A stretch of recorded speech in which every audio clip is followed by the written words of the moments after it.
Hola a todos, bienvenidos a eCardio 2020.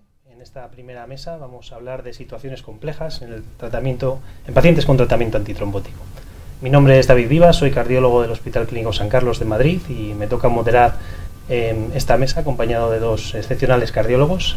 A mi derecha el doctor Javier Torres del Hospital Universitario de Jaén y además vocal de la sección de Cardiología Clínica de la SEC. Muchas gracias. A ti, David. Y la doctora Adriana Saltigeral, que es cardióloga también del Hospital Universitario del Tajo, de Aranjuez. Bienvenida. Muchas gracias por estar. Vale, antes de empezar, simplemente un par de detalles que tengo que recordar, que podéis enviar vuestras preguntas a través del chat, habilitando la misma página de transmisión de este directo, y no olvidéis tampoco visitar las distintas áreas del eCardio 2020, hay una zona póster, hay stands virtuales, una serie de recursos que además pone a vuestra disposición la Sociedad Española de Cardiología. También podéis establecer contacto y además cruzar opiniones con otros profesionales en la zona de networking y participar en el concurso de Trivial.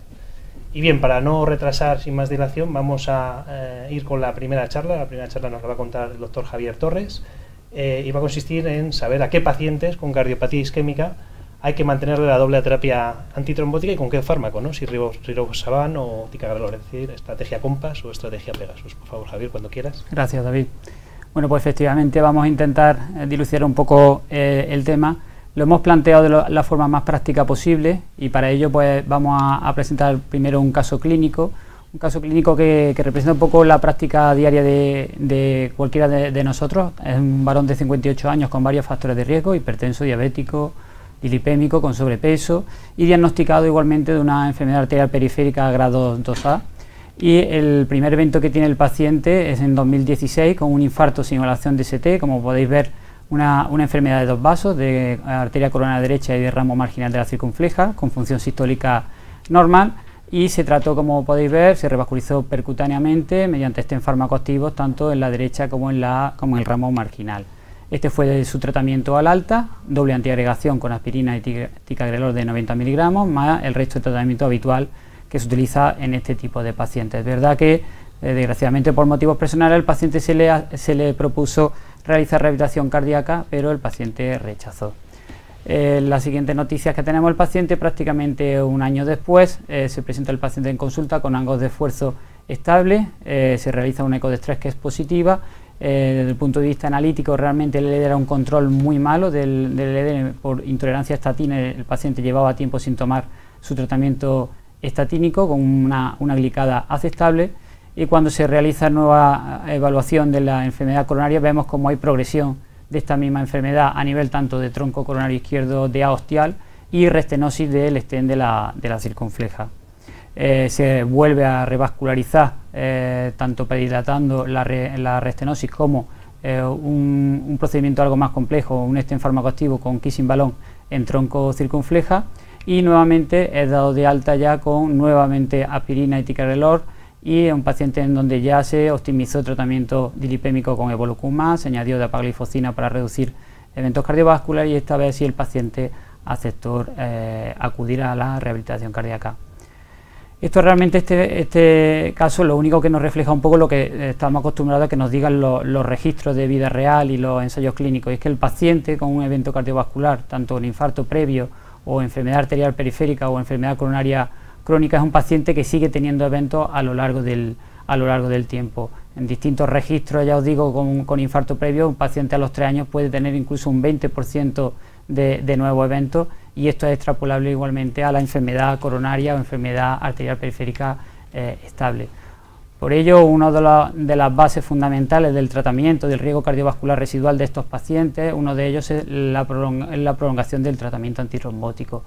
A día de hoy tenemos estas dos posibilidades, como hemos planteado al inicio de la sesión, que sería ticagrelor de 60 miligramos o rivaroxaban de 2,5 miligramos, pero siempre teniendo en cuenta, lógicamente, este beneficio o este balance isquémico hemorrágico. Realmente estamos prolongando un tratamiento que nos va a aumentar el riesgo hemorrágico a expensas de reducir eventos isquémicos. Si bien es cierto que tenemos que tener en cuenta que este balance isquémico hemorrágico siempre es a favor de prolongar a partir de los 30 días del evento, porque sabéis que siempre predomina a partir de este momento un riesgo isquémico por encima del hemorrágico de forma normal.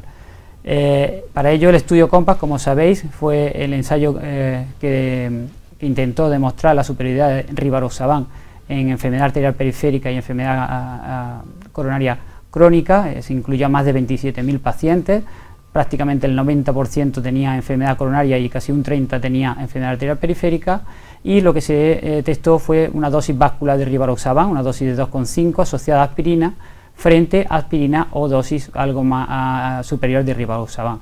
Los principales criterios de inclusión, como sabéis, pues era la enfermedad arterial periférica o la enfermedad coronaria, y muchas de estas características, como por ejemplo el fumador, diabetes, disfunción renal o insuficiencia cardíaca, eran otras condiciones que se utilizaban como criterios de inclusión. Como todos sabéis, este es un estudio que se finalizó de forma precoz por una abrumadora superioridad de la dosis de rivaroxaban de 2,5, que como veis, pues en el tiempo de seguimiento que hubo, pues redujo un 24% el endpoint principal, que fue de muerte cardiovascular, ictus o infarto, incluso reduciendo de forma específica tanto la muerte cardiovascular y el ictus. Siempre, claro está, a costa de un aumento de los sangrados según los criterios ICTH modificados. Sin embargo, este aumento de hemorragia no incrementó las hemorragias mortales ni las hemorragias intracraneales no mortales, que es un punto importante. Cuando se analizó también, que era un endpoint subrogado, el beneficio clínico neto, vemos como hubo una reducción del 20% de este riesgo relativo, cuando combinábamos tanto la muerte cardiovascular, el ictus, frente a los eventos hemorrágicos, seguíamos manteniendo ese beneficio clínico. Y igualmente la mortalidad por todas las causas también se redujo. Si bien es cierto que el umbral predicho en el ensayo era un umbral de una P de 0.0025, por lo cual realmente el umbral predefinido no se cumplió. Otro beneficio muy importante que se observó con COMPASS fue en su grupo de pacientes con enfermedad arterial periférica, en donde hubo un análisis específico y podéis ver cómo en el grupo de rivaroxaban de 2,5 hubo una reducción muy importante frente al del grupo de aspirina de casi un 70% en cuanto a las amputaciones cuando se comparaba con el grupo control. Evidentemente seguíamos manteniendo el aumento de las hemorragias, pero igualmente sin incrementar las hemorragias mortales y las de órgano crítico. Y por otro lado tenemos la otra opción, que es la de ticagrelor de 60, que como sabéis se ensayó en el ensayo Pegasus. Es verdad que son pacientes ya con un infarto previo entre 1 y 3 años previos, con muchos, como podéis ver en los criterios de inclusión, compartían estos criterios de inclusión con el del COMPASS, porque eran criterios que aumentaban el riesgo isquémico del paciente, edad avanzada, diabetes, infarto recurrente, enfermedad multivaso o insuficiencia renal. Aquí se testaron las dos dosis de 90 y 60 ticagrelor y vimos cómo hubo con ticagrelor frente a aspirina una reducción del 16% del evento combinado similar al del COMPASS, que era muerte cardiovascular, infarto o ictus. Igualmente, lógicamente, al incrementar la potencia antitrombótica, obteníamos un mayor riesgo de hemorragias, pero al igual que en rivaroxaban 2,5 no se incrementaron las hemorragias mortales. Pegasus publicó con distintas características de pacientes que ya estaban preestablecidas en sus grupos de muy alto riesgo, como eran los diabéticos, enfermedad multivaso, insuficiencia renal crónica o enfermedad arterial periférica, y en todo ello el beneficio se mantenía en todo ello. Si es de destacar un hallazgo que realmente condicionó mucho luego la indicación de ticagrelor 60, y fue, como podéis ver ahí, el mayor beneficio se obtenía de los pacientes en los cuales el ticagrelor, cuando se inició el ticagrelor, lo más pronto a la suspensión del inhibidor de la P2Y12. Fijaros como cuando desde la suspensión del inhibidor al inicio del ticagrelor de 60 era menor de 30 días, el beneficio en cuanto a riesgo relativo, a reducción de riesgo relativo de evento era muy superior, ¿no? Eso es lo que hizo que se decidiera analizar específicamente dentro de los pacientes Pegasus aquellos pacientes en los cuales el infarto que se había llevado era inferior a los 2 años o la suspensión desde el inhibidor había sido inferior a 1 año, y eso observó que hubo un 20% de reducción de riesgo relativo de los eventos, pero además, cosa que no se obtuvo en el análisis global, una reducción de riesgo relativo tanto de muerte cardiovascular como de muerte total. Ya hemos definido un poco con qué podemos prolongar la terapia antitrombótica, pero podemos utilizar scores que nos digan en qué paciente específicamente podemos o debemos prolongar esta terapia. Pues sí, como sabéis, las principales guías de práctica clínica nos recomiendan utilizar el score DAPT, que como sabéis pues analizan muchas de estas características que eran como criterios de inclusión de estos ensayos clínicos, pero me gustaría reseñar, por ejemplo, el papel que lleva la edad. Ojo a la edad a partir de los 65 años, porque la edad por encima de 65 años penaliza a la hora del beneficio que se puede obtener en el tratamiento antitrombótico. Y por otro lado, aparte de los factores clínicos que hemos comentado que aumentan el riesgo isquémico de los pacientes, hay que tener en cuenta también características del intervencionismo de estos pacientes que sean relativos tanto al material que usamos, a la complejidad del procedimiento de intervención coronario, es decir, que son otras características que debemos tener en cuenta a la hora de decidir si nuestros pacientes requieren prolongar o no el tratamiento antitrombótico. ¿Y qué es lo que nos dicen las guías? Pues las últimas guías, como sabéis, que se publicaron en el verano pasado de la Sociedad Europea de Cardiología sobre síndromes coronarios crónicos, ya nos dicen con un nivel de evidencia 2A que en el paciente de muy alto riesgo y bajo riesgo hemorrágico debemos o se debe prolongar la terapia antitrombótica. De hecho, nos dicen incluso cuáles son las opciones de tratamiento, y ahí tenéis, como hemos comentado, tanto la de rivaroxaban como ticagrelor. Y a modo de resumen y de esquema, yo creo que nos quedaríamos un poco, o nos deberíamos de quedar con el mensaje este, ¿no? O sea, ¿en qué pacientes no deberíamos utilizar o prolongar la terapia antitrombótica? Pues en todos aquellos pacientes, lógicamente, que tengan un alto riesgo sangrado, pues ya tenéis ahí pacientes con historia de hemorragias intracraneales, ictus isquémico o historia de otras patologías intracraneales, sangrados gastrointestinales recientes, anemia, fallo hepático, diatesia hemorrágicas, coagulopatías. Ojo a la edad, ya decíamos, no solamente por lo que penaliza, sino también la fragilidad a tener en cuenta, o insuficiencia renal terminal. Por otro lado, los pacientes de alto riesgo, ¿cuál definiríamos? Pues evidentemente por todas las características que hayamos comentado: el enfermo con enfermedad coronaria multivaso, diabético, con enfermedad recurrente, enfermedad arterial periférica, insuficiencia renal, incluso, como hemos comentado antes, pues factores que puedan estar asociados al intervencionismo que fuese complejo. Esto sería un poco para finalizar, un poco la comparativa, por así decirlo, de los dos grandes ensayos. Yo creo que es un poco el mensaje final de entre cuál de los dos elegir. Yo creo que viene dado fundamentalmente por el tipo de paciente que se incluyó en cada uno de los pacientes. Fijaros que a pesar de ser ensayos muy potentes, con más de 20.000 pacientes en cada uno de los ensayos, fijaros que la población difería un poco en las características, ¿no? En el estudio comparado, un enfermo parecía una enfermedad mucho más estable, un paciente donde el infarto que existe es un infarto de mucho tiempo evolucionado, más de 7,1 años de media. Sin embargo, en la estrategia de Pegasus es un infarto mucho más reciente, entre 1 y 3 años, es decir, sería una estrategia ticagrelor, sería una estrategia más de prolongación de la doble antiagregación dentro del primer año, y en la situación de Compa sería una situación de una enfermedad mucho más estable. Y otra opción y otra característica que ahora mismo nos limita un poco el uso es un poco la comercialización. Sabemos que ticagrelor 60 sí está comercializada, sin embargo a día de hoy todavía en España no tenemos la posibilidad de prescribir rivaroxaban de 2,5. Y por último, finalizar la resolución del caso clínico. Nuestro paciente en abril de 2018, el paciente realizó el programa de rehabilitación cardíaca, quedó asintomático, sin sangrado en la historia de la doble antiagregación. Un paciente con un DAT score, como veis, de 5 puntos, muy alto. A partir de 2 puntos se considera que es subsidiario de prolongar la terapia antitrombótica. Un paciente en el cual ya el perfil analítico estaba algo mejor controlado, y se decidió, en nuestro caso, suspender ticagrelor de 90 miligramos e iniciar ticagrelor de 60 miligramos cada 12 horas. Y a febrero de 2020 prácticamente el paciente, pues no hemos tenido más noticias sobre eventos hemorrágicos ni isquémicos.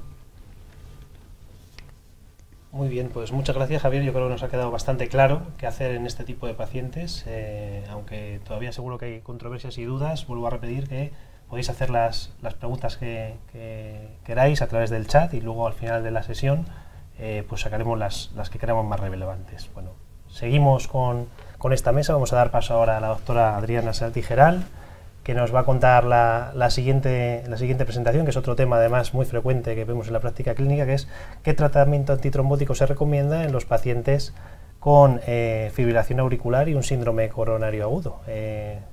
Así que cuando tú quieras, Adriana. Muchas gracias, David. Primero que nada, dar las gracias a la organización por esta invitación. Bueno, vamos a hablar de este tema. Vamos a comenzar recordando pues, que los pacientes con fibrilación auricular son pacientes que vemos más frecuentemente en nuestra práctica clínica. Si revisamos los resultados de este registro que analizó un poquito más de 100.000 pacientes con fibrilación auricular y que iban a ir a un procedimiento intervencionista, bueno, encuentran una prevalencia más o menos de fibrilación auricular en un 12% de estos pacientes que ellos analizan en el contexto de un intervencionismo coronario percutáneo. Son pacientes más añosos, como los que vemos en nuestra práctica clínica, y que se asocian a diferentes comorbilidades, como lo estamos viendo.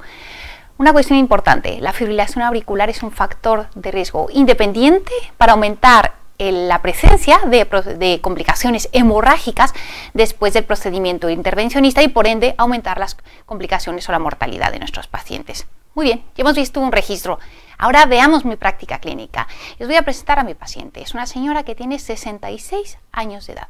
Ya me contaba ella que tenía una de sus hermanas, una fibrilación auricular, que había tenido un ictus. Ella tiene como antecedentes ser hipertensa, dislipémica, está en tratamiento con estatinas y con enalapril para ello. Acudió a la urgencia de mi hospital en julio, aquejada de un dolor torácico y de palpitaciones. Lo que evidenciaron cuando encontraron a la paciente fue una fibrilación auricular en torno a 120 latidos por minuto de respuesta ventricular media. Se hizo el protocolo de seriación enzimática, detección de alteraciones de la repolarización. No se encontraron, se inició un tratamiento anticoagulante y un tratamiento beta bloqueante. La paciente siguió viniendo a la urgencia, aquejada nuevamente de las mismas molestias, dolor torácico, palpitaciones y finalmente, bueno, primero que nada, tenemos que valorar riesgos, beneficios que tenemos en nuestra paciente, es decir, riesgo de sangrados frente a prevención del problema o de las complicaciones tromboembólicas que pueda tener asociadas a la fibrilación auricular. CHA2-VASc. Nuestra escala de base, vemos que es una señora, una mujer de 66 años de edad, hipertensa, 3 puntos de CHA2-VASc frente a riesgo hemorrágico, Hasbled. Nuestra herramienta también de base, pues lo mismo, hipertensión, aunque realmente, bueno, estaba controlada y la misma edad de nuestra paciente. Vamos, primer balance que hacemos de nuestra paciente. Bueno, considerando toda la sintomatología que estaba quejando a la paciente, decidimos hacer un ecocardiograma transesofágico para verificar la ausencia de trombos dentro de la orejuela que nos asocian a un ictus de la paciente y realizamos una cardioversión eléctrica. La paciente sale a ritmo sinusal, está un tiempo en observación, unas horas en el hospital, después se va a su casa. Sin embargo, en su casa tiene un síncope, vuelve a regresar a nuestro hospital y en ese momento en ritmo sinusal nuevamente empieza con la clínica de dolor torácico, cambios eléctricos de la repolarización, por lo tanto vuelve a hacerse una valoración de enzimas cardíacas, no hay alteración, pero con las alteraciones eléctricas se diagnostica a la paciente de una angina inestable y se decide realizar un procedimiento intervencionista. En la coronografía, ¿qué es lo que encontramos? Bueno, lo que se encuentra es una lesión en la descendente anterior, una lesión en el segmento medio inmediatamente después de la emergencia del primer ramo de la diagonal. Una pequeña lesión en la coronaria derecha que está en el límite de la severidad, por lo tanto solamente se le va a implantar un stent a la descendente anterior. Muy bien, en este momento, ¿qué es lo que tenemos? Tenemos una paciente con fibrilación auricular que ha salido de un procedimiento intervencionista percutáneo. A día de hoy, en los años recientes, tenemos diferentes publicaciones de guías de práctica clínica habitual por diferentes sociedades. Tenemos consensos de expertos en relación al tema de fibrilación auricular e intervencionismo coronario percutáneo. Si las analizamos, en ella vemos que a veces hay discrepancias. Los niveles de evidencia de recomendación suelen ser bajos, más bien. Y esto nos da simplemente una idea de las dudas que nos traen este tema, fibrilación auricular e intervencionismo coronario percutáneo. ¿Qué es lo que tengo en este momento con mi paciente? Tengo una paciente con fibrilación auricular y tengo en la balanza intervencionismo coronario. Muy bien, pues sabemos que queremos disminuir los eventos aterotrombóticos en relación a su cardiopatía isquémica. Ya desde hace muchos años tenemos publicaciones que nos demuestran que la combinación de dos antiagregantes nos reducen eventos cardiovasculares. Pero por otro lado, también dar un tratamiento anticoagulante para prevenir ese riesgo de ictus que me da la fibrilación auricular y asociándolo a ese tratamiento antitrombótico me va a traer como consecuencia un aumento de eventos hemorrágicos. El estudio BOOST, publicado en el 2013, es un estudio que con sus limitaciones, bueno, ya nos empieza a poner el foco de duda de estas combinaciones en cuanto al beneficio o perjuicio que podemos dar a nuestros pacientes. Simplemente lo único que hicieron dividieron dos grupos. En un grupo, pacientes con FA en tratamiento con antagonistas de la vitamina K más aspirina y clopidogrel, frente a un grupo de antagonistas de vitamina K y clopidogrel. Y lo que vieron fue simplemente pues, una reducción en los eventos hemorrágicos asociados a la terapia doble frente a la terapia triple que habitualmente se empleaba. Bueno, vamos a ver cómo podemos estratificar. ¿Por qué? Porque estamos diciendo que todo lo pongamos en una balanza, que pongamos el riesgo isquémico frente al riesgo hemorrágico. Bueno, tenemos diferentes escalas para estratificar el riesgo isquémico de nuestros pacientes que van a un procedimiento intervencionista. Problema: en los ensayos han excluido a los pacientes con fibrilación auricular y procedimientos intervencionistas. Cuando se han analizado estas escalas, viéndolo hacia atrás, viéndolo a posteriori, se ha encontrado pues, un nivel de asociación media, regular, para pacientes con fibrilación auricular. Por lo tanto, no podemos emplear las escalas que habitualmente utilizamos. El consenso de la ERA, publicado en el 2018, nos propone estos factores que podéis ver aquí, que podemos analizar para poder evaluar qué pacientes tienen un mayor riesgo isquémico. Me parece que es algo más sencillo o algo más objetivo, evaluar si el procedimiento se llevó a cabo durante el contexto de un síndrome coronario agudo, si tiene una puntuación de Graves alta, una puntuación de un SIGTAS alto, si ha tenido eventos recurrentes, el tipo de lesiones, si son bifurcaciones o lesiones complejas, ¿vale? Me parece que esta propuesta de estos factores es bastante interesante y nos lo hace de una forma más objetiva. Riesgo hemorrágico, sigue evaluando con el Hasbled. Lo tenemos en nuestra mente, nos acordamos de ella. Algo importante, el tratamiento antitrombótico no debe de quitarse por el simple hecho de aumentar el riesgo hemorrágico. Más bien, podemos identificar esos factores que aumentan el riesgo hemorrágico e intentar controlarlos. Por ejemplo, si mi paciente está hipertenso, pues intentar controlar la hipertensión para disminuir este riesgo hemorrágico. ¿Qué es lo que nos dicen las guías en cuanto a anticoagulación y antiagregación en este escenario de pacientes? Nuevamente nos dicen, valora riesgo isquémico frente a riesgo hemorrágico. Paciente con un riesgo isquémico elevado. Bueno, pues son pacientes que pueden mantener la triple terapia, es decir, la anticoagulación más aspirina y clopidogrel, un mes o incluso aumentarla 6 meses y después, hasta el año, mantener anticoagulación con aspirina o clopidogrel. Paciente con un riesgo hemorrágico alto, pues evalúa a tu paciente, valóralo. A lo mejor podemos mantener la triple terapia el menor tiempo posible, un mes, y después mantenerlo 6 meses con doble terapia, ¿vale? Pero si el riesgo hemorrágico es muy alto, incluso podríamos simplemente mantenerlo durante 12 meses con la anticoagulación y con clopidogrel. Muy bien, pero se me está olvidando mi paciente, esa a la que inicialmente vi en la urgencia. Bueno, pues aquí he hecho como los programas de la cocina. He resumido todo y yo ya lo traigo aquí muy sencillito. Es decir, he evaluado el riesgo isquémico. Pues sí, lo hice en el contexto de un síndrome coronario agudo. Nuestra paciente tuvo una angina inestable, ¿vale? Y he evaluado el Graves, 82 puntitos. No llega al 140 que me dicen las recomendaciones, un Graves bajo. El Syntax ya también lo he evaluado según la anatomía coronaria, 17 puntos. Bueno, y le pusimos el stent a la descendente anterior. En cuanto a la otra parte de la balanza, el riesgo hemorrágico. Bueno, tengo una paciente hipertensa y tengo necesidad de utilizar medicamentos antiagregantes y la edad de mi paciente. O sea, todo lo estoy poniendo en una balanza. Vale. Voy a ver rápidamente qué es lo que me dicen los estudios, ¿vale? Porque hace unos años no teníamos ensayos aleatorizados para evaluar anticoagulantes de acción directa. Bueno, pues ahora los tenemos. Desde el año 2016 se publicó el Pioneer, analizó rivaroxaban, 3 grupos. Rivaroxaban 15 miligramos más un inhibidor de tinopiridinas, clopidogrel, rivaroxaban 2.5 más doble terapia, aspirina más clopidogrel, frente a la terapia habitual de antagonista de vitamina K más aspirina o clopidogrel. El objetivo primario fue el objetivo de seguridad en cuanto a disminución de eventos hemorrágicos y el secundario un objetivo de eficacia en cuanto a la combinación de muerte, de infarto y de ictus. ¿Y qué fue lo que se encontró? En los dos grupos que analizaban rivaroxaban, hay una disminución de los eventos hemorrágicos. En cuanto al objetivo de eficacia, no hay una diferencia significativa. Tenemos limitaciones, ahora no las voy a comentar, pero lo importante de este estudio fue el primer estudio que se publicó en relación a anticoagulantes de acción directa en este grupo de pacientes tan específicos. Y nos vamos al 2017, se publica el Redual PCI. Entonces analizamos dabigatran 150 miligramos más clopidogrel, dabigatran 110 miligramos más clopidogrel frente a la terapia convencional de la triple terapia antiagregante. ¿Y qué es lo que encontramos? Con la dosis de dabigatran, ambas dosis, vemos una disminución de los eventos hemorrágicos y nuevamente vemos el objetivo de seguridad. No hay una diferencia en los tres grupos en cuanto a eventos isquémicos.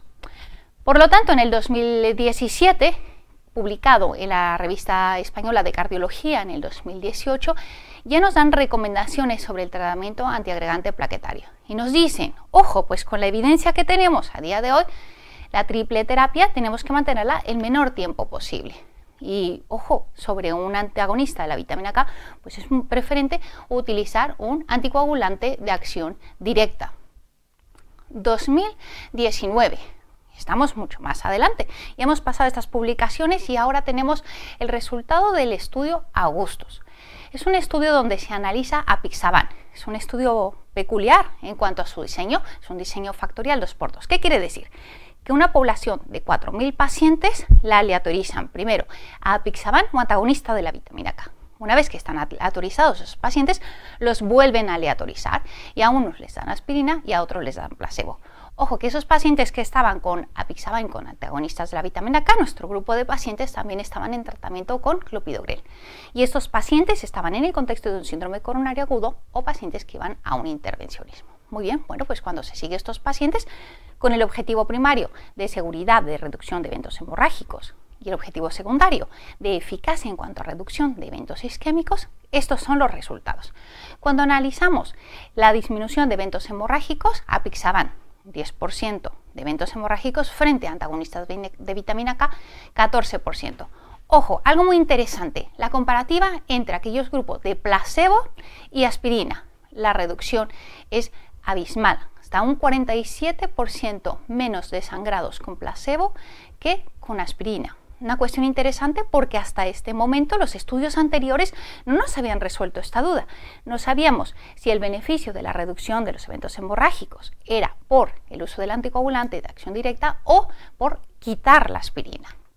En cuanto a los objetivos de isquemia, prácticamente no hay diferencia, hay un poco de menos hospitalizaciones en relación al grupo de apixaban frente al grupo de antagonista de vitamina K, prácticamente no hay diferencia entre aspirina y placebo. Eso después, si tenemos tiempo, a lo mejor lo podemos discutir en la sesión de preguntas, que son pequeños matices, pero bueno, no hay diferencias estadísticamente que sean significativas. Y ya finalmente, en el mes de octubre del 2019, tenemos el último resultado del ENTRUST, que analiza, es un estudio que analiza edoxaban, más o menos unos 1.500 pacientes. Nuevamente es un estudio por análisis de intención a tratar con objetivos de evaluar la seguridad y la eficacia de edoxaban. Viendo que hay menos sangrados con edoxaban, los eventos isquémicos no se modifican y por lo tanto los autores concluyen con que el edoxaban no es inferior al uso de antivitamina K en este grupo de pacientes. Recientemente se ha publicado este metaanálisis donde evalúa los resultados de los diferentes ensayos que hemos comentado. Y claro, siempre teniendo las consideraciones que los metaanálisis son estudios que generan hipótesis, bueno, pues pareciese que en este metaanálisis podemos ver que la combinación que se asocia a una menor reducción de eventos hemorrágicos, pues es la combinación de apixaban con el inhibidor de P2Y12, clopidogrel. Todos estos resultados, bueno, pues podemos ver la guía que más recientemente se ha publicado, porque la última guía que tenemos, o el último consenso, era del 2018, bueno, pues la guía más reciente que nos toca uno de estos aspectos es la guía del síndrome coronario publicada en el 2019. Y ojo, nivel de evidencia 1A, ya nos está diciendo que tenemos que elegir preferentemente antagonistas de la vitamina K en este grupo de pacientes en los que necesitamos emplear anticoagulación más antiagregación. Bueno, y nuevamente, que me enrollo con los estudios y que me olvido de mi paciente. Que mi paciente es lo importante. Bueno, ¿qué hicimos con mi paciente?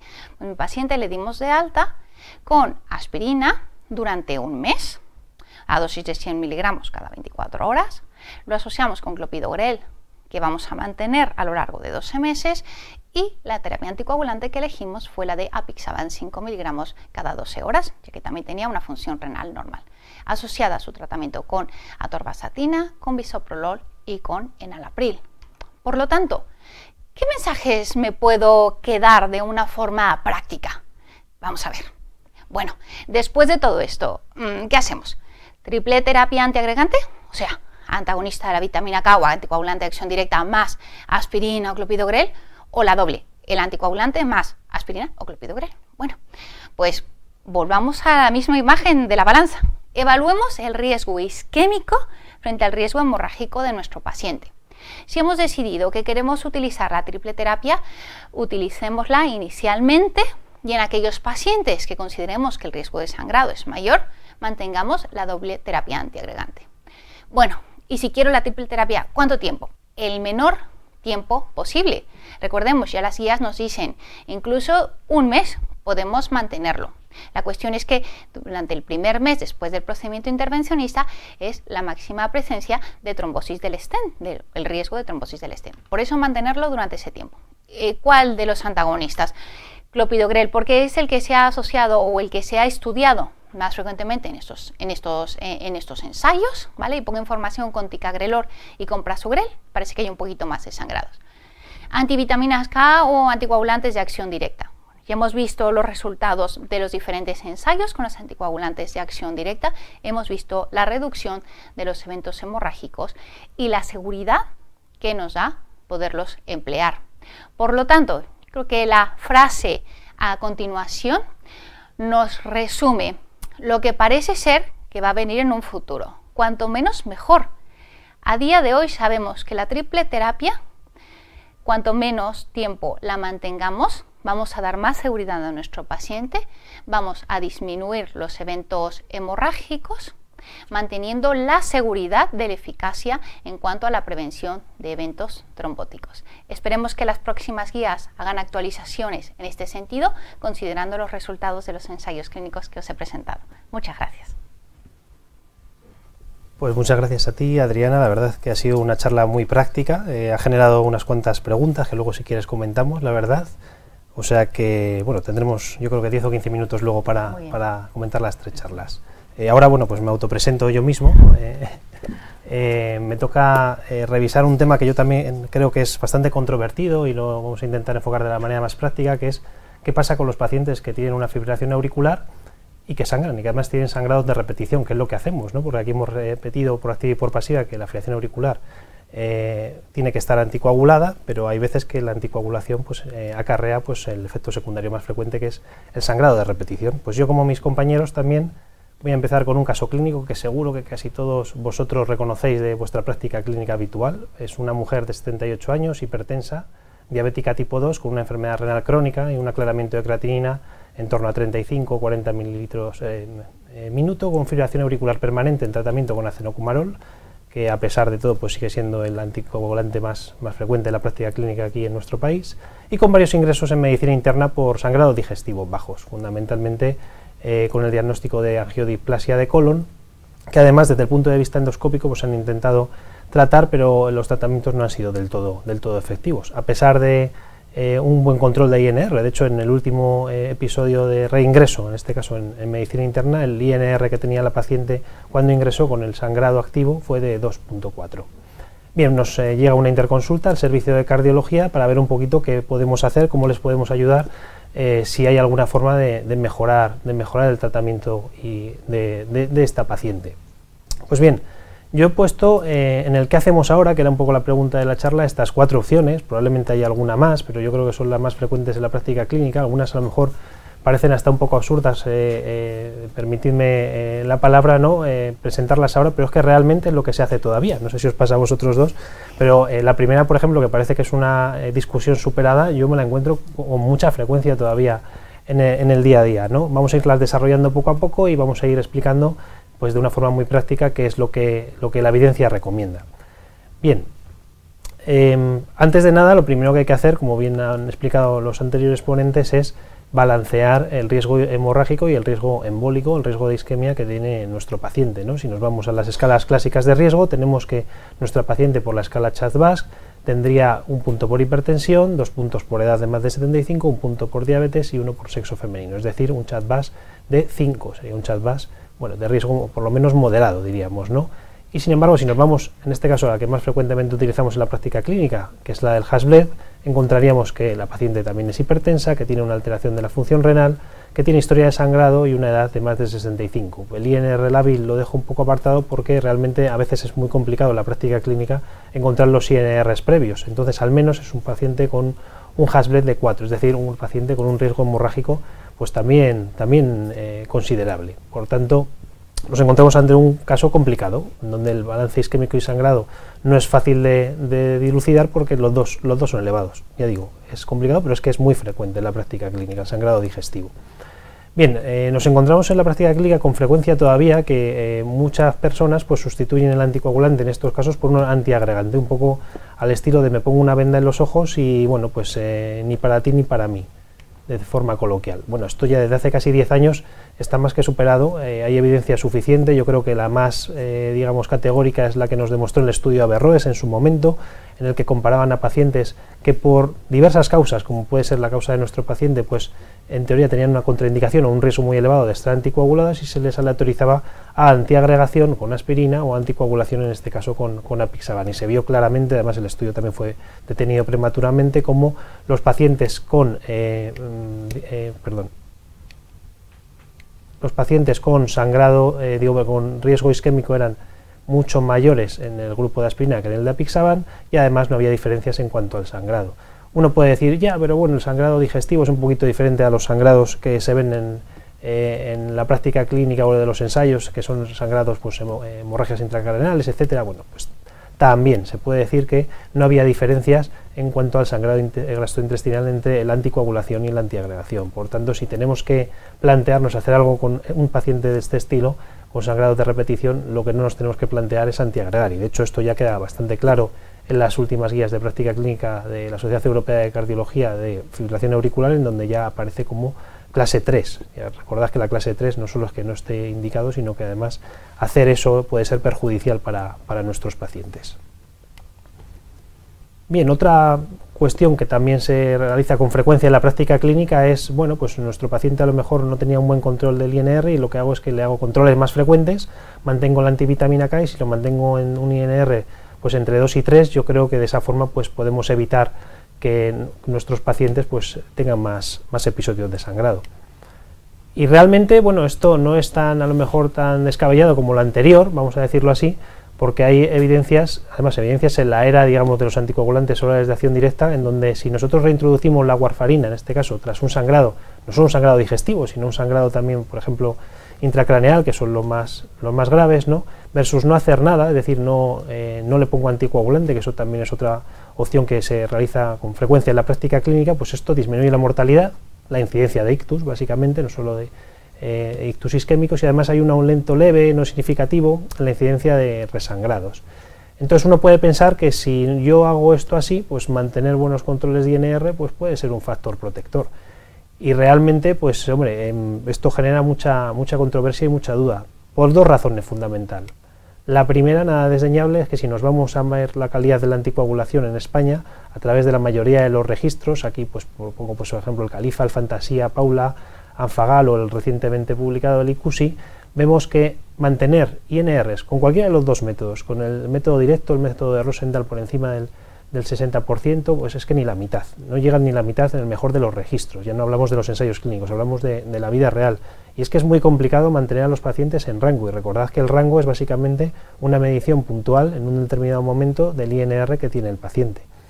¿Por qué hago referencia a esto último? Porque es que si nos vamos a ver qué pasa con la mayoría de los ictus, lo que nos llama mucho la atención, estos son datos recientes que están pendientes de publicación, en donde lo que vemos exactamente es que la mayoría de los ictus, tanto isquémicos como hemorrágicos, se producen con INRs que teóricamente están en rango entre 2 y 3. Entonces esto sí que es importante, porque claro, si a pesar nosotros de mantener al paciente bien anticoagulado, o teóricamente bien anticoagulado con antivitamina K, tenemos que el 57,5% de los isquémicos, pero casi la mitad, el 48% de los hemorrágicos con INRs entre 2 y 3 es cuando se produce el ictus, pues tenemos un problema grave, yo creo. Por tanto, no es una opción que nosotros recomendaríamos.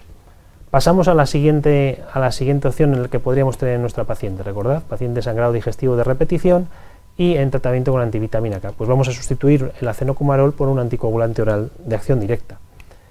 Bien, sin entrar en más detalles, los metaanálisis de los grandes ensayos clínicos ya han demostrado cómo los pacientes con anticoagulantes orales de acción directa tienen menor riesgo de ictus, fundamentalmente de ictus hemorrágico, y la mortalidad global pues disminuye, a expensas fundamentalmente, ya digo, del ictus hemorrágico. No solo eso, sino que a nivel de sangrados, también combinados, el efecto combinado aparece como una reducción casi en el límite de la significación estadística en función del metaanálisis de los 4 grandes estudios de dabigatran, rivaroxaban, apixaban y edoxaban. Pero cuando analizábamos el riesgo de sangrado, veíamos que esto, digamos, el factor protector era fundamental a costa del sangrado intracraneal, y había un exceso de sangrado digestivo en los pacientes, digamos, con anticoagulantes orales de acción directa. Y esto hacía que a lo mejor el sangrado digestivo, que vuelvo a repetir, es el más frecuente en la práctica clínica, podía suponer un problema a la hora de, bueno, pues de continuar o de cambiar una antivitamina K por un anticoagulante oral de acción directa. Bien, esto es lo que nos dicen los ensayos clínicos, pero realmente cuando nos vamos al mundo real, los registros del mundo real, hay varios metaanálisis, voy a poner ahora 2 o 3 diapositivas, en la que no se observa esta tendencia. Esta tendencia, comparándolo justamente con los antivitamina K, no se observa. No se observa con los antiagregantes, como hemos visto antes, pero tampoco se observa con los antivitamina K. Ninguno de ellos, ni dabigatran, ni rivaroxaban, ni apixaban, en este estudio publicado muy recientemente en el American Heart Journal, más de 5.000 pacientes. Si cogemos metaanálisis mucho más grandes, además traídos no de revistas cardiológicas, sino de revistas de digestivo, de gastroenterología, que yo creo que también es muy interesante ver esa perspectiva, ¿no?, de los compañeros, casi 300.000 pacientes, y volvemos a encontrarnos prácticamente lo mismo, que el riesgo, digamos, de sangrado con los ACOT es muy similar al de los antivitamina K, incluso a veces muy similar también a las heparinas de bajo peso molecular, que en otras ocasiones también se utilizan como tratamientos incluso a medio o largo plazo.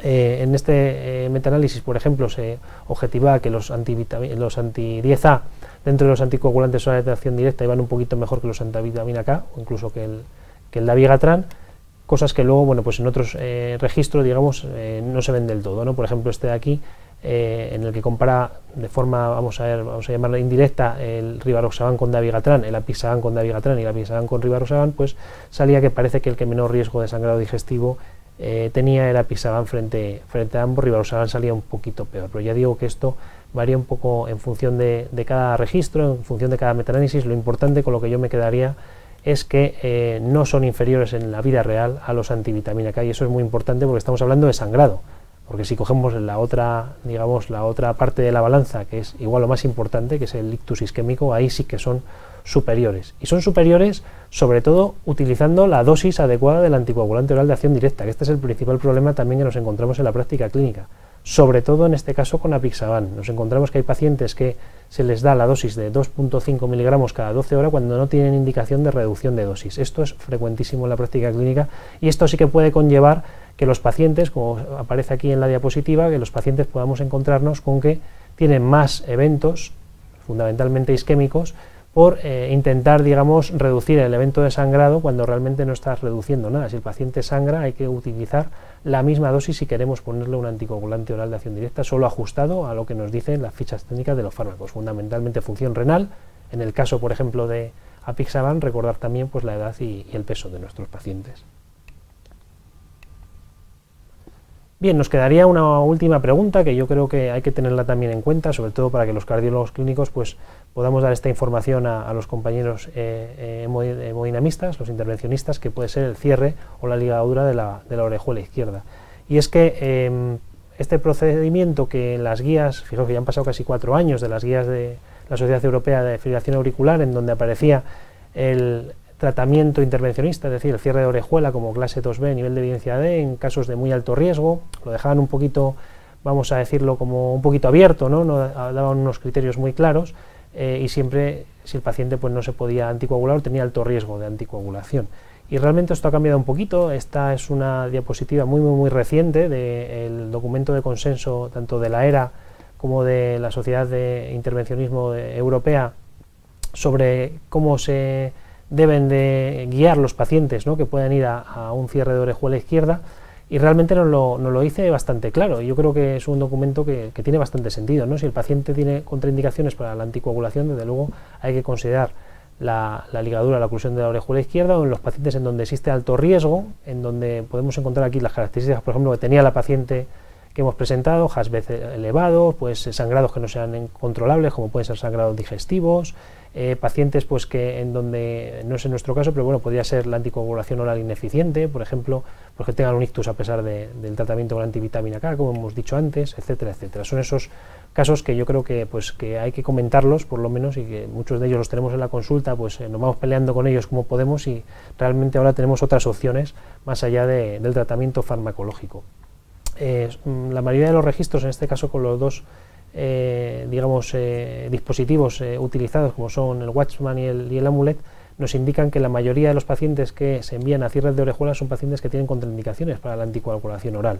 Pero cuando uno se va a ver qué contraindicaciones tienen, pues nos encontramos que la mayoría son riesgos muy elevados de sangrado. Entre ellos, obviamente, los riesgos intracraneales, pero el segundo, y que además, aunque no es tan grave, sí que es más frecuente, un sangrado severo gastrointestinal, como por ejemplo, el ejemplo que traía yo, valga la redundancia, la angioplastia difusa, que es muy difícil de tratar en estos pacientes de forma endoscópica. Hay que decir que estos procedimientos en centros con experiencia son muy seguros, casi prácticamente una tasa del 100% de éxito en la implantación, y yo creo que lo que es más importante es que cuando uno ve lo que podemos evitar, pues se puede animar a mandar a pacientes al cierre de orejuela. Esta es una diapositiva en la que se muestra el riesgo esperado basado en el CHA2-VASc de tener un ictus isquémico fundamentalmente, o un embolismo sistémico, y el riesgo luego que se observa en la vida real, por ejemplo en este caso en el registro del Watchman, en la evolución, y se ve que la diferencia es muy importante, una reducción del riesgo de lo que se espera a lo que se observa de más del 80%,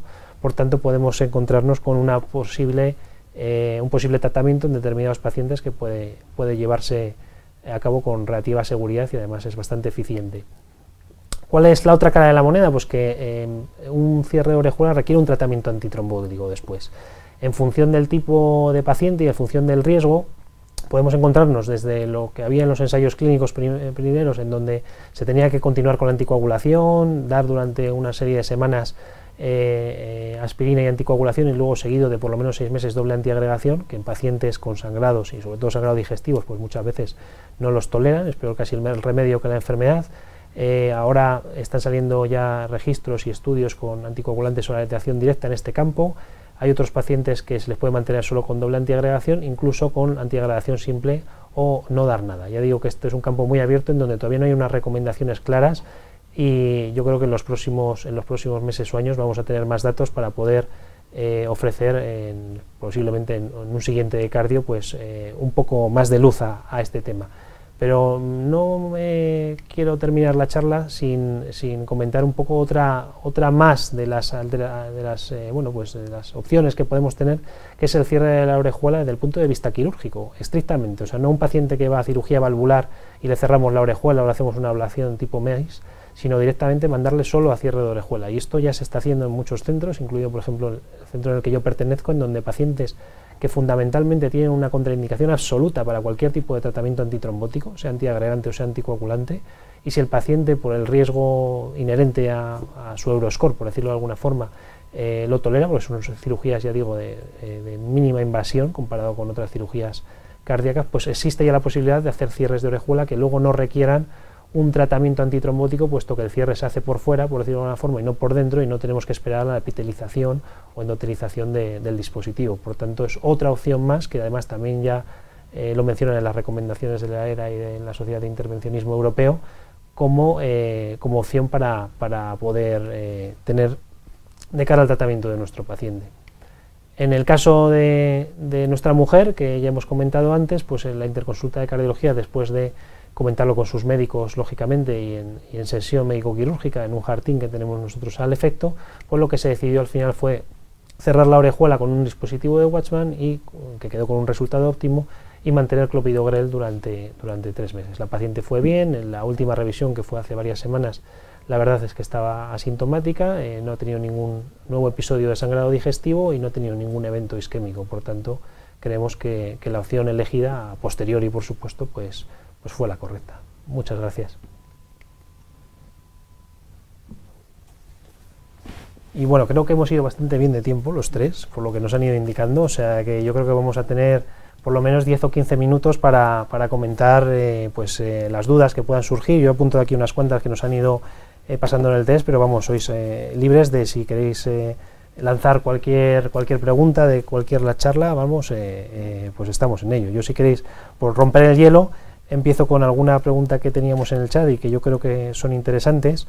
Por ejemplo, a Javier, de tu charla, nos comentaban un poquito que, claro, hemos estado hablando de las evidencias de COMPASS, ¿no? Rivaroxaban, las evidencias de Pegasus, ticagrelor, pero que es verdad que a raíz de los últimos datos también que hay en el paciente agudo, eso sí, de ticagrelor versus prasugrel, se ha comentado mucho el estudio ISAR-REAC, entonces nos preguntaban que qué pasa si el paciente te llega a 12 meses con prasugrel, el paciente ha ido bien, el paciente no ha tenido ninguna complicación, era un paciente diabético que tuvo un STEMI, por ejemplo, ¿cómo podemos valorarlo? ¿Hay evidencia con prasugrel para continuar? ¿Hay que cambiar a otro fármaco? ¿No hay que cambiar?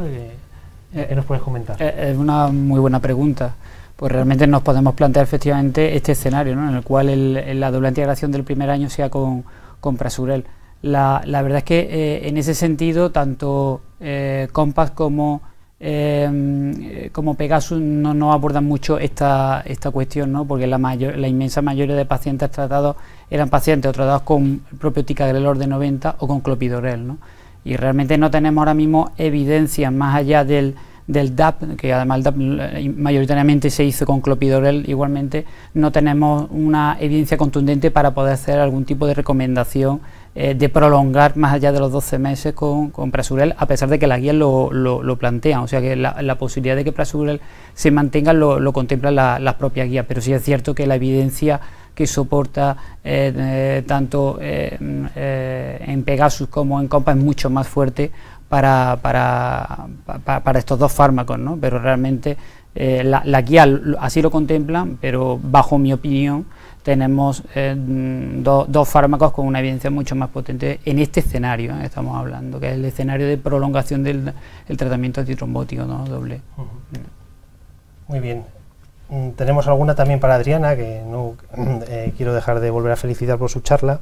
Nos comentaban que hemos tenido, yo creo, bastante claro qué pasa con la doble terapia, con la triple terapia, balance de riesgo isquémico hemorrágico, pero llama mucho la atención el primer mes, ¿no? El primer mes yo creo que es el momento clave, en donde también se demostraba en estudios como por ejemplo el Augustus, ¿no?, que había un aumento no significativo, pero un aumento de trombosis del stent. Entonces algún comentario iba un poco al respecto de que si no hay mucho riesgo en suspender la doble antiagregación durante el primer mes, y en la práctica clínica qué es lo que podemos hacer si el paciente no tiene un alto riesgo de sangrado. Claro, David, muchas gracias. Y yo creo que es una pregunta que nos planteamos, ¿no? Y de hecho, si miramos ya un poquito más con lupa, los ensayos clínicos, por ejemplo el Augusto, es el único de los ensayos que ahora mismo se ha incluido pacientes con síndrome coronario agudo, ¿no? Los demás han incluido pacientes que van a un intervencionismo, pero no necesariamente en el contexto del síndrome coronario agudo.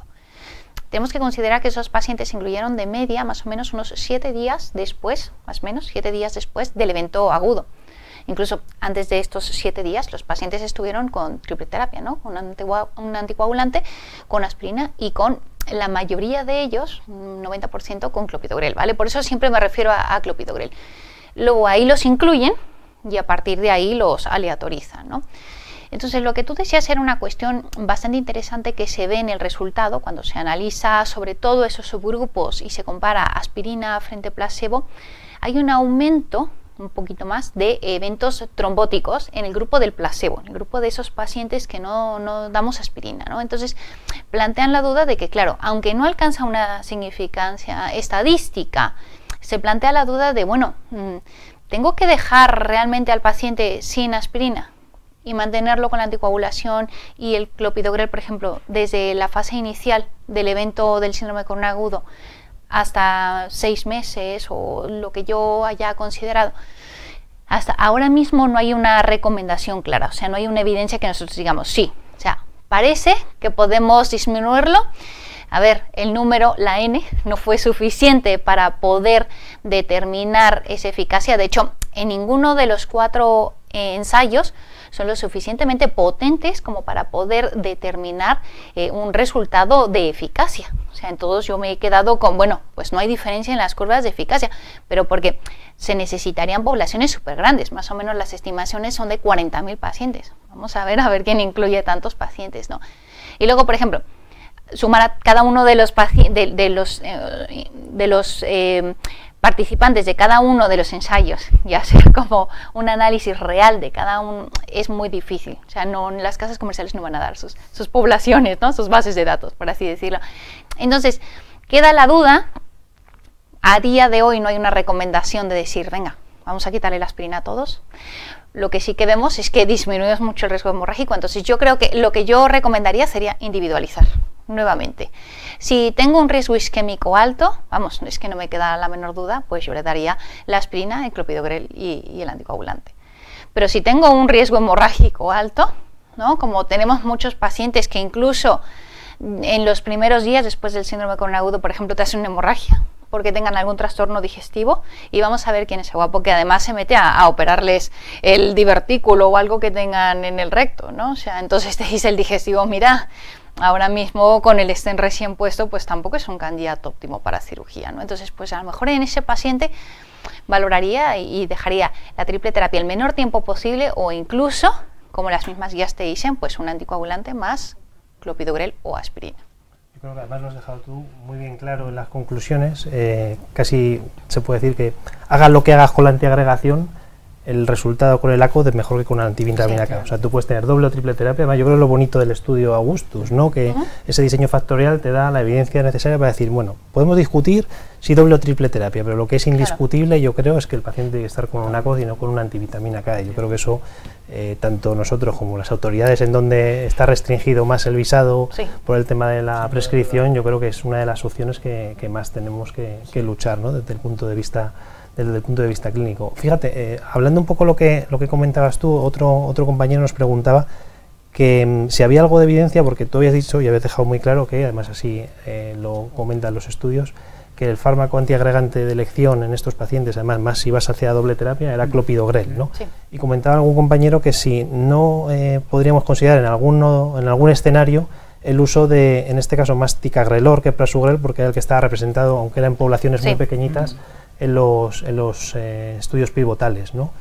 ¿Tú lo has utilizado o lo habéis utilizado vosotros en la práctica clínica alguna vez? ¿Tenéis algún paciente? De hecho, por ejemplo, en el Augusto, que es el ensayo como de los más recientes que incluyeron este tipo de pacientes, pues había un porcentaje pequeño, pero no despreciable, pues de pacientes con ticagrelor y con prasugrel, ¿no? Pero yo creo que en este momento la mayoría de los pacientes están analizados con clopidogrel, que a lo mejor si tenemos algún otro será como algún paciente ahí que nos acordamos, ¿no? Recordamos que es un caso muy específico, una cuestión así, no sé, Javier, ¿tú tienes alguno? Yo creo que mayoritariamente, como coincido contigo, ¿no? La mayoría de nuestros pacientes que efectivamente elegimos incluso esta doble terapia lo hacemos habitualmente con clopidogrel. Que yo recuerdo ahora mismo por lo que ha comentado también ella durante la presentación, ¿no? Que el riesgo hemorrágico ya sí es verdad que se dispara como para asumir ese riesgo, y en ese sentido yo siempre he usado, es verdad que, como decía, anticoagulante directo, pero asociando fundamentalmente clopidogrel. Yo creo que en eso más o menos estamos de acuerdo, ¿no? Aunque tengamos algún caso muy puntual, pero lo vemos por ahí, ¿no? Volviendo un poco a la charla de Javier, y ya me dejo yo alguna ahora para el final, que también hay alguna de la charla que he dado yo, comentaba algún compañero, dice, bueno, los datos, la verdad, del Pegasus son claramente favorables, sobre todo en los primeros 30 días, que además no deja de tener lógica, ¿no? Porque tú tienes un paciente de 12 meses con tu doble antiagregación, no has tenido ningún evento isquémico, te ha ido muy bien con la dosis de ticagrelor, además 90 miligramos la ha tenido que tolerar bien, ningún episodio de disnea incapacitante, etcétera, etcétera, ¿no? Probablemente sea el escenario ideal, ¿no? para manejarlo. Ahora, dentro de poco, esperamos, por lo menos aquí en España, tener ya la dosis de rivaroxaban, la llamada dosis vascular, ¿no? Vamos a tener estos pacientes en la práctica clínica, las consultas, ya no solo de rehabilitación, sino las consultas generales, ¿no? Además es un paciente que muchas veces no se sabe muy bien dónde está todavía, ¿no? No está tan localizable como el síndrome coronario agudo per se. ¿Tú a quién crees que estando en la consulta te vas a animar más a decir, mira, yo este paciente, porque al fin y al cabo es poner una pastilla en un paciente asintomático, que cuesta mucho, ¿no?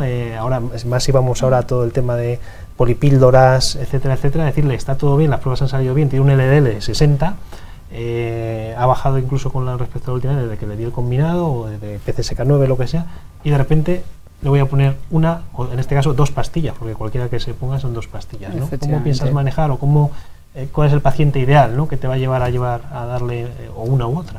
Es lo que hemos comentado, ¿no? Efectivamente, como tú dices, el escenario más favorable para a día de hoy es el ticagrelor, por lo que tú dices, ¿no? Es una terapia de continuidad, ¿no? Es un paciente, es verdad que este paciente post-síndrome agudo al año es más fácil que no lo encontremos en las consultas de cardiología, ya sea en unidades de rehabilitación o en las propias consultas de cardiología, porque es un paciente que todavía está relativamente cerca del evento y lo vamos a poder tener más identificado, ¿no?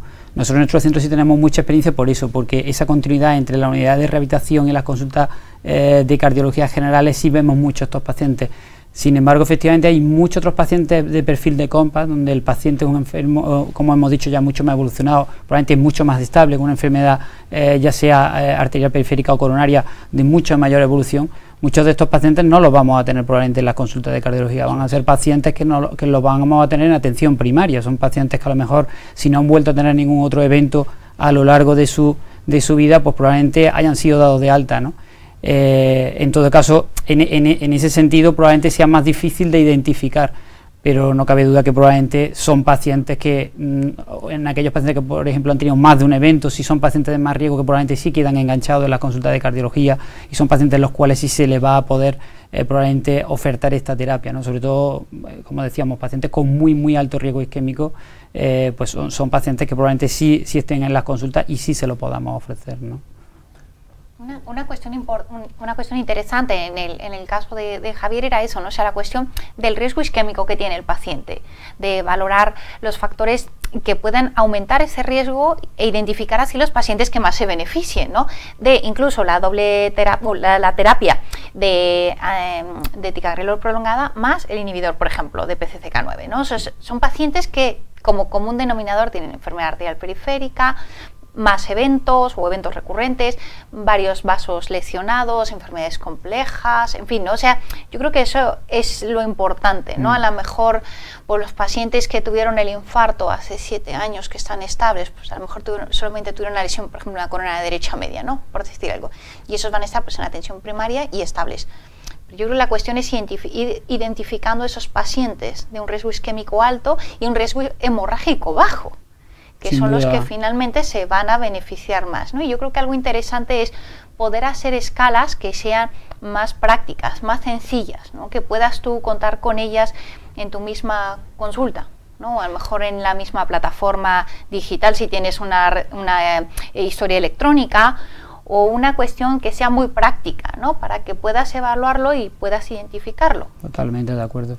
Y sin duda lo que tú dices, David, estoy también de acuerdo contigo, ¿no? Es muy difícil en un paciente, por así decirlo, un coronario estable, que está bien, que venga a la consulta, que nosotros le planteemos aumentar el número de pastillas, el número de tratamiento a base de qué, ¿no? Porque el paciente nos va a preguntar que si él está bien, ¿por qué le vamos, no? Pero realmente en eso tenemos que insistir, porque realmente el beneficio que, por ejemplo, COMPASS demuestra es muy consistente en todos los grupos, y además con reducciones de endpoints muy duros, como son la mortalidad cardiovascular, ictus, además con una proporción de un 40 o un 50%, es decir, que realmente tendremos que, probablemente incluso los propios cardiólogos, resetear, ¿no?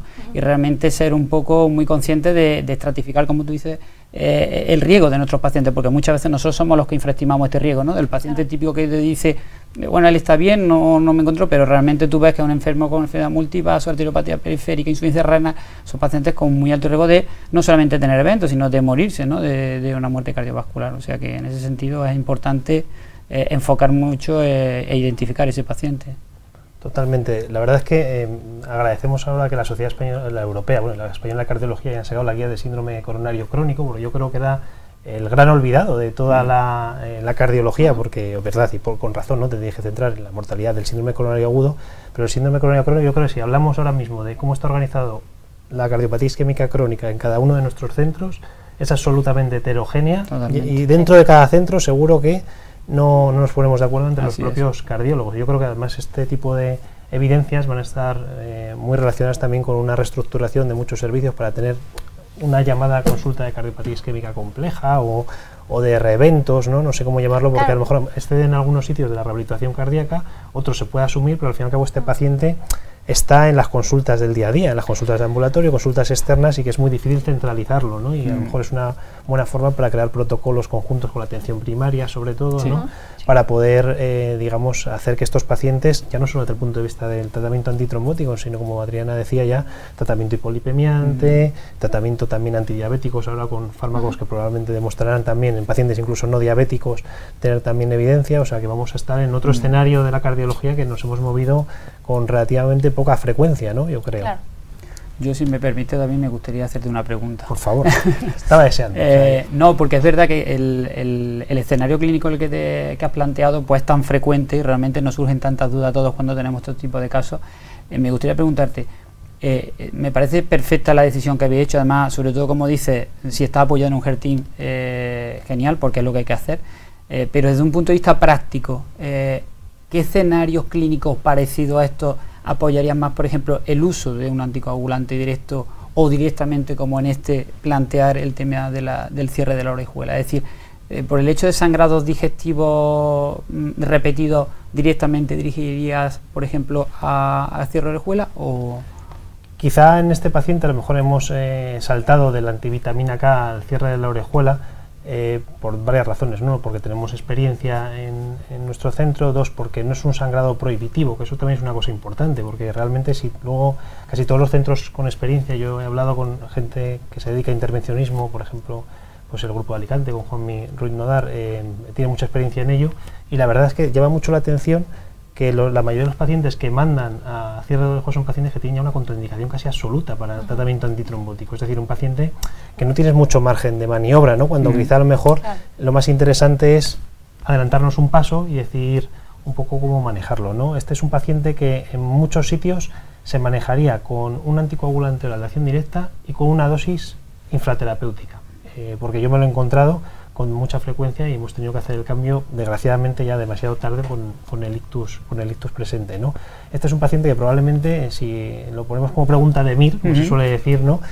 Mucha gente pondría como respuesta correcta Apixaban 2,5. Estoy segurísimo que... O Dabigatran 110, ¿no? Pero el problema de Dabigatran 110 a lo mejor era lo de la función renal, ¿no? Claro, está en torno a 30. Claro, sí. Entonces esa es la pega, ¿no? Precisamente yo creo, por eso decía el no de Apixaban 2,5, ¿no? Realmente el hecho... El caso venía un poco a cuento con eso, ¿no? Porque seguro que se va un poco para allá. No me hubiera parecido una opción incorrecta, todo lo contrario, dejarle a Apixaban de 5 cada 12. Probablemente sería la opción más fácil, sencilla, de cara también, porque un cierre de orejuela no es como una angioplastia primaria, o sea, conlleva un estudio previo, realizarlo pues en una demora de a lo mejor de días o semanas, y también nos vamos a encontrar. El problema del cierre de orejuela, que veo yo en la práctica clínica cuando hacemos el seguimiento de estos pacientes, es que muchas veces al paciente le tienes que seguir tratando con antiagregantes y anticoagulantes.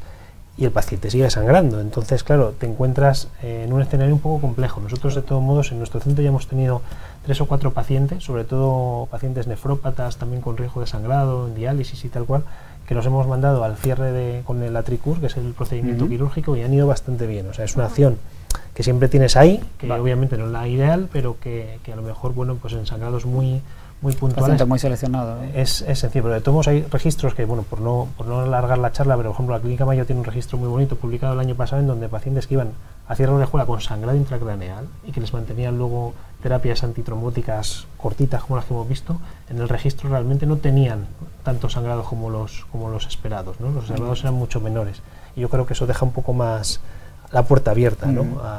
a verlo. Vamos terminando ya.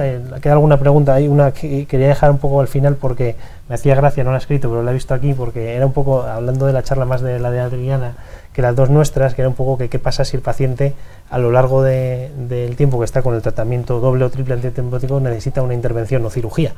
Si tienes que tener, por ejemplo, a los 4 meses tener al paciente con un ACOD y con clopidogrel, si tiene que operarse de, no sé, pues de un cáncer de colon, por ejemplo, ¿no? Que es relativamente frecuente, ¿no? ¿Qué hacemos con ese paciente? Entonces me he hecho gracia por lo que me toca a mí, entonces yo que la contestéis vosotros, que parece que hago publicidad y es todo lo contrario. O sea, que... Venga, David, siéntete libre, que tú eres el experto aquí del consenso de Shishi, que por favor, que todo te tenemos aquí. Lo único pues que hay que decirlo, porque además era de un país de fuera de España, que hay una app que desarrollamos desde el grupo de trombosis conjuntamente con otras 20 sociedades y que es muy útil a la hora de manejar, en donde se pone pues en 2 o 3 pantallazos el tratamiento que tienes y la cirugía que quieres y te dice directamente lo que tienes que hacer. O sea que yo creo que eso es otro de los campos de batalla que damos en la práctica clínica habitual, que parece un campo menos importante, pero que por lo menos nosotros cuando empezamos a trabajar en esto eran mínimo 3 interconsultas o 4 a la semana en mi centro, o sea que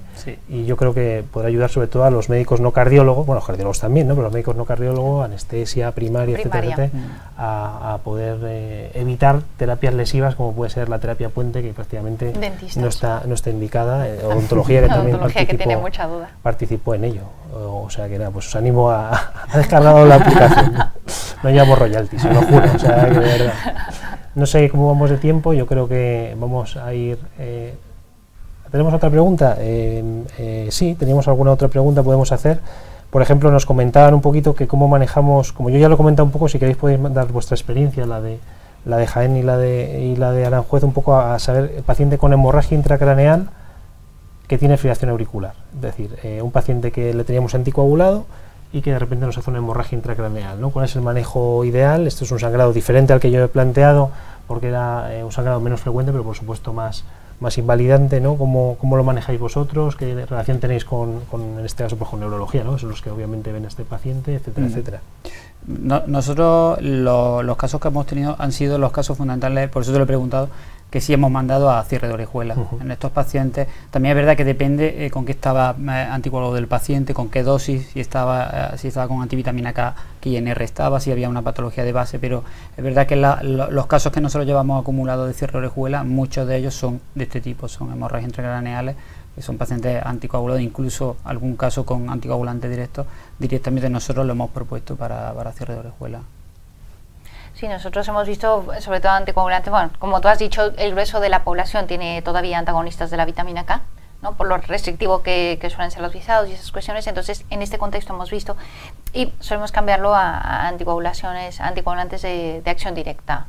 También alguno tenemos con cierre de orejuela, pero no tenemos nuestro centro, bueno, pues no es como tan fácil, como tengo que mandarlos yo a otro hospital, no es tan fácil, por ejemplo, como en tu caso, de simplemente levantas el teléfono y haces el Harting, ¿no? Es un poquito más complicado. Por eso decíamos que a veces pues el cierre de orejuela suena muy bien en la teoría, pero a veces en la práctica es un poquito más complicado.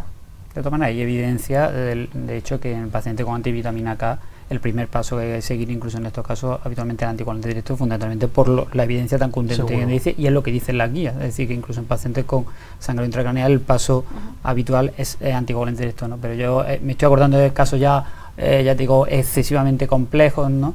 Y me pongo en ese escenario, pero muchísimos pacientes, lógicamente, con un tipo de sangrados menores, que sí es verdad que nosotros directamente de antivitamina K hemos pasado a anticoagulante directo.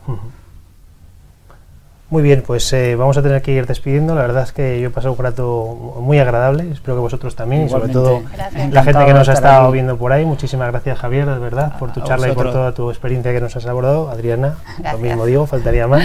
Y un servidor, espero que hayáis disfrutado de la sesión. Con esto ponemos punto final a esta, pero punto y seguido al ECARDIO 2020. Muchas gracias.